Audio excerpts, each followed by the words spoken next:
মুশকিল আছে যে আপনি ভাবতেই পারেন আপনার ভাবনার চিন্তা বিভিন্ন রকম হতে পারে।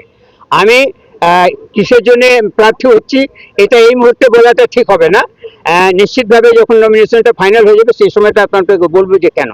উত্তরপাড়াতে যে মানুষ বা যারাই রাজনীতি করে দীর্ঘদিন ধরে কোনো দলই তাদেরকে কোনোভাবে গুরুত্ব দেয় না, রাজনৈতিক কর্মীদেরকে ওখানে বন্ধুয়া মজুর হিসেবে লাগানো হয়েছে, তার প্রতিবাদেই প্রার্থী হওয়ার।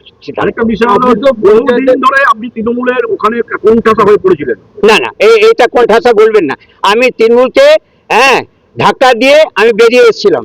তৃণমূলের ক্ষমতা নেই যে আমার মতন মানুষকে ও কোণঠাসা করে দেবে। পঞ্চায়েত প্রধান ছিলেন তৃণমূলের এক সময়, সেই সময় মাঝখানে দেখলাম দল রাজনীতি থেকে সন্ন্যাসের কাছাকাছি, এখন আবার নতুন ভাবে রাজনীতি নির্দল হিসেবে কতটা জেতার ব্যাপারে? দেখুন, জেতার গ্যারান্টি কেউ দিতে পারে না, শুধু মানুষ দেয়, জনগণ দেয়। সেটা জনগণ ঠিক করবে যে উত্তরপাড়ার জন্য উত্তরপাড়ার রাজনৈতিক বীরদেরকে বন্ধুয়া মজদুর হিসাবে কাজে লাগানো হবে না রাজনৈতিক যারা করে তাদেরকে রাজনৈতিক মর্যাদা দেওয়া হবে। আমি রাজনৈতিক মর্যাদা পাওয়ার জন্য উত্তরপাড়ার সমস্ত রাজনৈতিক বীরের জন্য আজকে দিনে এলো নাই।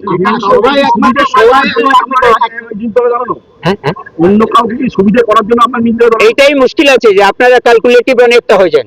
আমার শুধু এখানে আমি দাঁড়ালে শুধু আমার আর উত্তরপাড়ার, শুধু উত্তরপাড়ার ভালো হবে, উত্তরপাড়া আর কারো হবে না। সবাই বহিরাগত, একমাত্র আপনিই ভূমিপুত্র। আমি এটা বলছি না, নিশ্চিতভাবে আমি বললাম যে আলমারি থেকে বার করা প্রার্থীগুলোকে পাঠিয়ে দিয়ে উত্তরপাড়ার মানুষকে অনেক দিন ধরে হেনস্থা করা হচ্ছে, তার প্রতিবাদেই আমার এই প্রতিদ্বন্দ্বিতাতে আসা। উত্তরপাড়া বিধানসভার মানুষের দুর্ভাগ্য যে সবসময় বাইরের কেন্দ্রের হয়ে বাইরে। আমি দুর্ভাগ্য আর সৌভাগ্য বলবো না। আমি একটা জিনিস জানি যে ভাই, মানুষ যে কাজ করছে তাকে মর্যাদা দিতে হয়। কোনো কারণে রাজনৈতিক দলগুলো মর্যাদা দেয়নি, তার প্রতিবাদেই মাঠে আসা।